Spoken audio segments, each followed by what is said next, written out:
നമസ്കാരം. ഹരി ഓം ചാനലിലേക്ക് എല്ലാവർക്കും സ്വാഗതം. ശ്രീ മഹാവിഷ്ണുവിന് ഏറ്റവും വിശേഷപ്പെട്ട മാസമാണ് വൈശാഖ മാസം. മാധവന് പ്രിയങ്കരമായതിനാലാണ് മാധവ മാസമെന്ന് ഈ വൈശാഖ മാസം അറിയപ്പെടുന്നത് തന്നെ. ഈ മാസം മുഴുവൻ ഭഗവാൻ ലക്ഷ്മി ദേവിയോടൊപ്പം ഭൂമിയിൽ വസിക്കുന്നു എന്നാണ് വിശ്വാസം. വൈശാഖ മാഹാത്മ്യത്തെപ്പറ്റി സ്കന്ദപുരാണം, പത്മപുരാണം എന്നിവയിൽ വിശദമായി പ്രതിപാദിക്കുന്നുണ്ട്. ദാനധർമ്മങ്ങൾക്ക് ഏറ്റവും പ്രധാനപ്പെട്ട കാലമാണ് വൈശാഖ മാസം.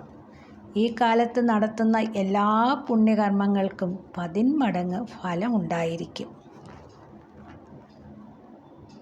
ഭഗവാന്റെ നരസിംഹ അവതാരം, പരശുരാമ അവതാരം, ബലരാമ അവതാരം എന്നിങ്ങനെ 3 അവതാരങ്ങൾ നടന്നത് വൈശാഖത്തിലാണെന്നതും ഈ മാസത്തിൻ്റെ മാഹാത്മ്യം എടുത്തുകാട്ടുന്നു.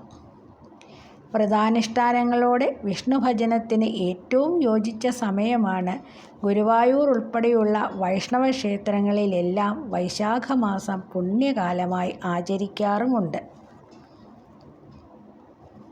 കലിയുഗത്തിലെ ഏറ്റവും ശക്തിയേറിയ നാമം ഹരേ രാമ ഹരേ രാമ ഹരേ രാമ രാമ രാമ ഹരേ ഹരേ എന്നുള്ളതാണ്. വൈശാഖ മാസത്തിലുടനീളം ഇത് 9 തവണ ജപിച്ചാൽ മാലിന്യങ്ങൾ അകന്ന മനസ്സ് സൂര്യനെ പോലെ തെളിവുറ്റതാകും. ജനങ്ങളുടെ ക്ഷേമത്തിനായി ഈ മാസത്തിൽ ദേവതകൾ ജലത്തിൽ വസിക്കുന്നു എന്നും ഒരു വിശ്വാസമുണ്ട്. വൈശാഖ മാസത്തിൽ ജലദാനം വളരെ പ്രധാനമായി കണക്കാക്കുന്നു.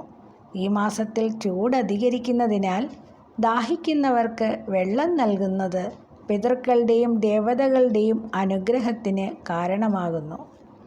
വൈശാഖ മാസത്തിൽ തണൽ മരങ്ങളെ പരിചരിക്കുന്നവർക്കും മൃഗങ്ങൾക്കും പക്ഷികൾക്കും ധാന്യങ്ങൾ, വെള്ളം എന്നിവ നൽകുന്നവർക്കും 10,000 രാജസൂയ യാഗം നടത്തുന്ന അതേ ഫലം ലഭിക്കുമെന്നാണ് വിശ്വാസം.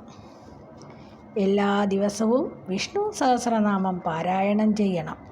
ഇങ്ങനെ ചെയ്യുന്നതിലൂടെ ജീവിതത്തിൽ സന്തോഷവും സമാധാനവും സമ്പത്തും ലഭിക്കും. മഹാവിഷ്ണുവിനൊപ്പം ലക്ഷ്മി ദേവിയെയും ആരാധിക്കണം. ലക്ഷ്മി ദേവിയെയും മഹാവിഷ്ണുവിനെയും ആരാധിക്കുമ്പോൾ ചുവന്ന റോസാപ്പൂവോ താമരപ്പൂവോ അർപ്പിക്കുക. ഇത് സമ്പത്ത് വർദ്ധിപ്പിക്കും.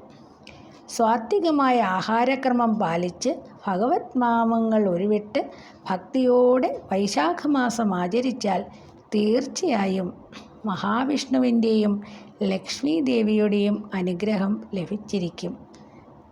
എല്ലാവർക്കും ഭഗവാന്റെയും ലക്ഷ്മി ദേവിയുടെയും അനുഗ്രഹം ഉണ്ടാകട്ടെ എന്ന് പ്രാർത്ഥിച്ചുകൊണ്ട് ഹരി ഓം. ഈ ചാനൽ ഇഷ്ടമായാൽ ലൈക്ക് ചെയ്യാനും കമൻറ്റ് ചെയ്യാനും സബ്സ്ക്രൈബ് ചെയ്യാനും മറക്കരുതേ. വീണ്ടും ഹരി ഓം ചാനലിൽ ഭഗവാന്റെയും ലക്ഷ്മി ദേവിയുടെയും വിശേഷങ്ങളുമായി വീണ്ടും കണ്ടുമുട്ടുന്നവരെ എല്ലാവർക്കും നമസ്കാരം.